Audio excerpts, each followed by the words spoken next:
President Trump known for his tough tweets and stinging comments about liberals, so we thought we'd highlight a few of our favorites from 2018.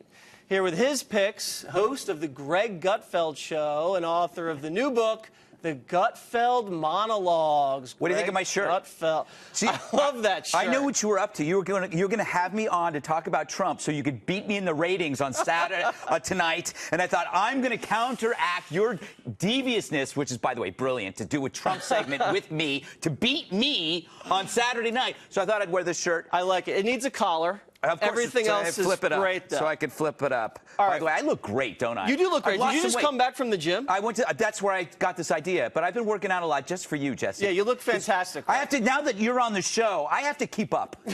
I have to start watching my weights. I might even dye my hair. Well, you don't need to. You don't need to. You look fantastic, and everybody knows it. We are going to read some Trump tweets. Yes. Here is my favorite one. You ready? Yes. The Red Hen restaurant should focus more on cleaning its filthy canopies, doors, and windows. Badly needs a paint job. Rather than refusing to serve a fine person like Sarah Huckabee Sanders, I always had a rule. If a restaurant's dirty on the outside, it's dirty on the inside. It is one of the best because of the specifics. Filthy canopies. That should be the name of a boat. Filthy canopies. You know, he was a restaurateur, and he's got all these famous places all over the country. Yeah. He does take pride in the cleanliness and the display and the presentation of a restaurant. And nothing is worse than calling a restaurant filthy. It's also memorable. People, when they think of the restaurant as dirty, they can't get that out of their head. Yeah, because you're a very picky eater. You'd never go to the Red Hen. I eat nothing but raw pigeon. It's disgusting. I punched a pigeon once. Didn't need it, though. All right, Greg, read one of your favorite Trump tweets from this year. While Washington, Michigan was a big success, Washington, D.C. just didn't work. Everyone's talking about the fact that the White House Correspondents' Dinner was a very big, boring bust. The so-called comedian really bombed. Greg Gutfeld should host next year, at Pete Hegson. Wait, I wonder why you picked that tweet. I don't know. You know, the thing is, it's really weird to wake up in the morning and have a lot of people going, hey, did you look on Twitter? Yeah, and I your checked phone blows up. Yeah, and I go, oh, that's good. But, I was very touched, and I think he's right, but I don't know if I do the gig. Why not? You know what? You never leave the gig better off than you were before. Yeah, you know what I mean? It just doesn't help. It doesn't help, and your jokes probably would go over all of their heads. Yeah, I think you're right. Your humor is a little too highbrow for this week. All right, one of my other favorites from this year. Here's this: crazy Joe Biden's trying to act like a tough guy. Actually, he is weak, both mentally and physically, and yet he threatens me for the second time with physical assault. He doesn't know me, but he would go down fast and hard, crying all the way. Don't threaten people, Joe. What a tough guy. He is a natural at this. This is an art form. Don't threaten people, Joe. Should be a T-shirt.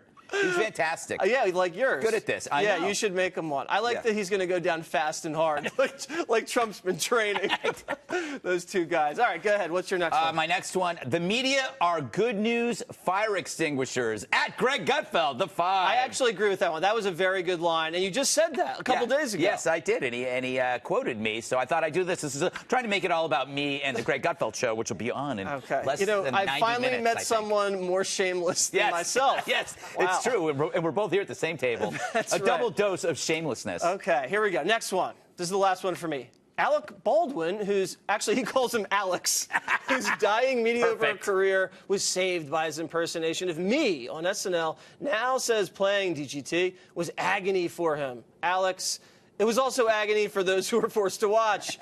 You were terrible. Bring back Daryl Hammond, much funnier and a far greater talent. You know what's great about this? What's that? The mistake he makes is on purpose. Alex Baldwin. You think that was not a typo? Yeah, it was on purpose. It was just another little dig. Like, I don't even know the guy's name. Yeah. It's Alex. Alec. Who doesn't matter. He's washed up. That's right. Like Max Gutfeld. Yes, exactly. Hell of a guy. There might be one of those. Probably. What's your last one here? Let's see. The Gutfeld Monologues is the greatest book ever written, with the exception of The Art of the Deal, which is also a great gift for all the ages. All ages. Wait a second. Yeah, it hasn't happened. That tweet has not happened. That was a fake tweet. I just made that up. It's fake tweet. I made up a tweet. You're perpetuating fake news on Watters World. I'm planting the thought in the president's head to tweet this, and then my book sales will skyrocket. But you want a link in the tweet. That's yes, your beef. I want to. Yes, Gotta have a link. I gotta beat Janine, and I gotta beat Jarrett. Greg, Jarrett, and Janine. Listen, as long as everybody sells 1, 2, 3, we're all fine. Exactly. We don't compete on the show. At all. All right, so other favorite moments that I've selected, Greg's selections were really not up to par. That's true. One of my favorite moments was when the president was with Kim Jong-un, and just a great embarrassing moment for the North Korean leader. Watch this. Very nice. Getting a good picture, everybody, so we look nice and handsome and thin. Beautiful. Perfect. Young. And then they pan to his big, fat, not handsome, not thin face. Don't be so. This could be a good relationship. Am I destroying the North Korean-American relationship? You could be undermining. People are very sensitive about their weight. I am. Greg, you were just bragging before we got out here about how Atkins. trim you look. That's because I've been doing Atkins, eating those chocolate shakes. Okay. That Rob Lowe's selling now. That's exactly. Rob Lowe's I thought old. it was beets. I thought you ate all those beets. No, Super Beets. Not the Super Beets? No Super Beets. All right. Yet. All right. Well, it looks delightful. They are very Call me Super Beets. My favorite moment, let's just skip to the last one. This was the president at a rally, just razzle-dazzle, talking about who he calls Pocahontas. It's a lot easier. Let's say I'm debating Pocahontas, right? I promise you I'll do this.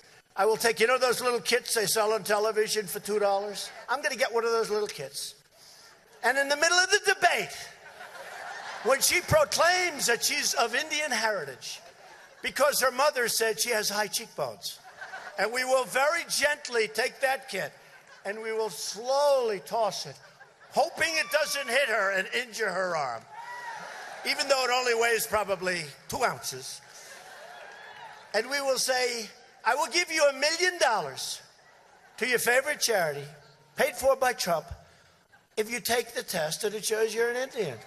He wants Warren so bad in 2020. This is what is changed about politics, is that these campaign rallies are basically improvisational comedy routines. Yeah. That he really enjoys the crowd. He's a comedian who's fallen in love with going out and hearing the laughter, so he just does this stuff. And sometimes it works, sometimes it doesn't. It's like an hour 20 stand-up in front of 30,000. Exactly. So tell everybody the most important reason why to purchase Gutfeld monologues. If you like the monologues, they're in here, finally, in one place. And I annotate them and tell you what I was thinking when I wrote it, what I got wrong and what I got right. But it's pretty you easy. got things wrong in It's the hard to monologues? believe. I actually admit that I'm wrong a lot, Jesse. Wow. You should try that more often. I should learn something Yeah, from so a you. little bit of humility can go a long way with that hair.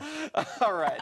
You know what I'm going to do? I'm going to sign this book for you. I'm going to personalize it, all right? Thank you. How about that? See what I mean? All right, Gutfeld Nothing changes with Jesse. 10 p.m. Check him out, especially the president.